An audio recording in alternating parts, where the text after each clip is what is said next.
Apa ujian iman ibu yang paling berat? Gak ada. Kata Allah, jangan engkau merasa beriman sampai aku uji engkau seperti orang-orang terdahulu. Iman kita belum diuji. Jadi kalau kita nggak menguatkan dengan ilmu, berat. Karena kalau kita nggak punya ilmu, dalam mengamalkan syariat juga bisa salah. Kalau ilmunya sepotong-sepotong.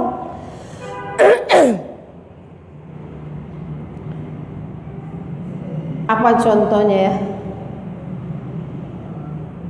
Sederhanalah.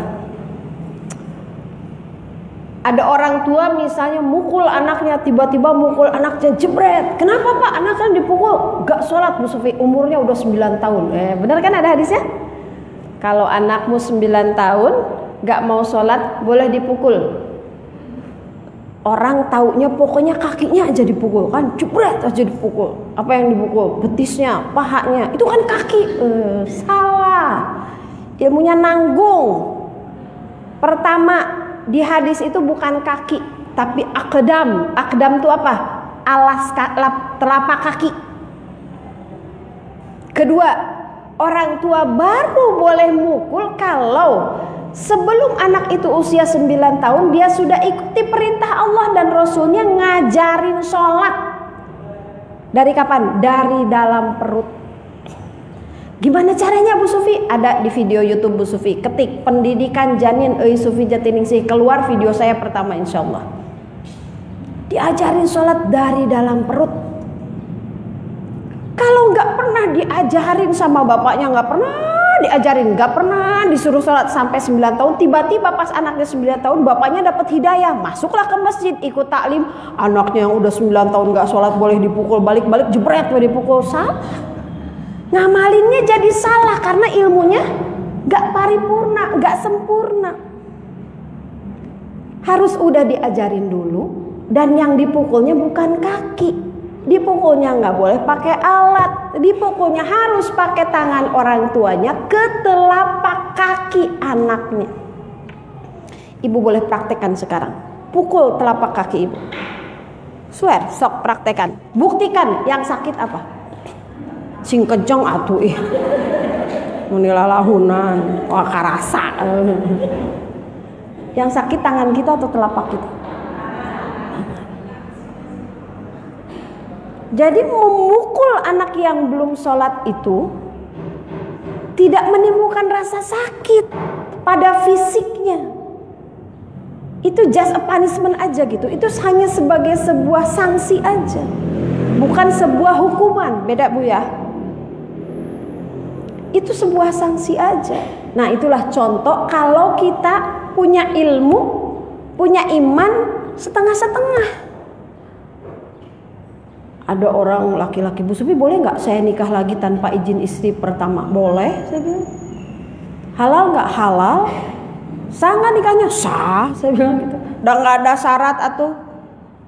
Jadi jangan dimarahin Bu, kalau suami nikah lagi nggak izin ibu, nggak ada syaratnya. Kecuali kalau PNS, eta cek undang-undang bukan cek Allah. Si bapak teh geus bungah ya nelpon saya teh. Beneran Bu Sufi? Bener Pak, boleh? Saya bilang, wah serasa ya, iya ustazah gini yang dicari gitu kan. Saya bilang, tapi bentar dulu Pak, bentar. Ini ada ayat nih dari Allah. Ayatnya apa? Fa in khiftum alla ta'dilu fawahidatan. Tapi kalau kamu ragu, gak yakin bisa berbuat adil, satu aja Pak. Bapak bisa adil kira-kira? Ya gampang lah Bu Sufi, saya punya rumah 2, tinggal gaji mobil bagi 2. Sebentar Pak, itu al-adlu Pak, bukan al-qistu. Pusing kan dia? Beda. Makna adil dengan al-qistu apa? Kalau yang Bapak sebut tadi itu al-qistu Pak. Gaji 100 juta tinggal bagi 2, 50 juta. Rumah 2 tinggal bagi 2, mobil 2 tinggal bagi 2. Cuma gampang. Tapi yang Allah minta tuh al-adlu. Rasa susah. Terus Pak, saya bilang, Allah tuh ada ayat wa asiruhunna bil ma'ruf, perlakukan pasanganmu dengan ma'ruf. Bapak tahu ma'ruf itu apa? Ma'ruf itu benar dengan cara yang santun. Kira-kira kalau istri bapak tahu bapak nikah lagi, dia akan marah, pingsan, ngamuk, atau bertahniah ke bapak. Oh, bapak teh udah nikah lagi, alhamdulillah ya Allah, mama teh geus capek ngurus bapak teh. Hatur nuhun nya neng pek nyanggakeun teh aki-aki. Kira-kira mau yang mana Pak? Saya bilang gitu. Makanya saya sembunyi-sembunyi juga istri saya pasti marah. Ah, berarti bapak belum ma'ruf Pak, belum masuk kriteria poligami, saya bilang. Langsung ditutup teleponnya. Itu cara memahaminya salah. Fa in khiftum alla ta'dilu fawahidatan. Itu satu. Kalau kamu ragu, satu aja kata Allah. Kenapa Allah kasih peringatan begitu? Allah tahu bagaimana beratnya membagi hati. Di ayat lain di surat An-Nisa 129, Rasul aja ngaku kepada Allah, ya Allah, inilah hati hambamu yang gak bisa adil terhadap istri-istri. Setelah turun ayat itu, Rasul nangis di hadapan Allah. Bagaimanapun dia lebih cinta kepada Aisyah daripada kepada Ummu Sulaiman misalnya. Iya kan? Makanya Pak, belajar Al-Quran yang benar. Itulah pentingnya ilmu dalam beragama itu. Banyak sekali efeknya. Jadi kalau kita tahu ilmunya, gak setengah-setengah, kita tahu cara ngamalinnya. Ada laki-laki berzina, terus dia punya anak dari perempuan zinanya, datang ke saya terus, Bu Sufi, saya kan itu kan anak di luar zina kan, di luar nikah, berarti kan saya tidak punya kewajiban untuk ngasih waris, tidak punya kewajiban untuk ngasih nafkah, tidak usah jadi wali. Benar gak secara fikih? Benar. Cuman entar dulu Pak, itu konteksnya kalau hukum Islam dijalanin, bapak dirajam sampai mati, makanya anaknya gak usah dinafkahin, bapaknya udah dikubur. Setengah giliran berzina lo kagak pakai ayat, giliran berlepas tangan dari tanggung jawab lo pakai hadis. Hayang nyekek datang. Saya bilang betul Pak, dalam hati saya, keren nih si bapak tahu fikih gitu ya. Tapi fikihnya yang dibahasnya itu, fikih ketika dia berzina nggak dibahas. Makanya kenapa di dalam fikih itu anak di luar nikah itu tidak diwalikan, tidak dapat waris karena diurus oleh negara. Bapaknya dirajam sampai mati. Kalau bapak mau begitu, sini saya rajam dulu sampai mati, baru anak bapak nggak usah diwaliin. Saya bilang itu efeknya kalau kita nggak punya ilmu. Banyak lah Bu. Nih ya, saya ambil contoh dari salah satu doa. Ibu suka berdoa nggak anaknya biar soleh? Gimana doanya Bu? Robbi habli. Surat apa Bu? Surat apa Bu? Tuh anak udah berapa puluh tahun baca doa itu udah ratusan kali. Surat apa itu? As-Saffat ayat 100.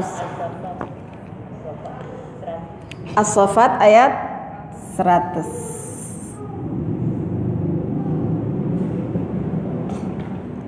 Rabbi habli minas salihin. Ibu tahu arti kata hab itu apa? Apa diterjemahnya? Ya Allah karuniakan gitu ya. Karuniakan aku anak yang salih. Apa makna hab? Hab itu artinya, kata guru tafsir saya, sesuatu yang hanya Allah yang bisa kasih.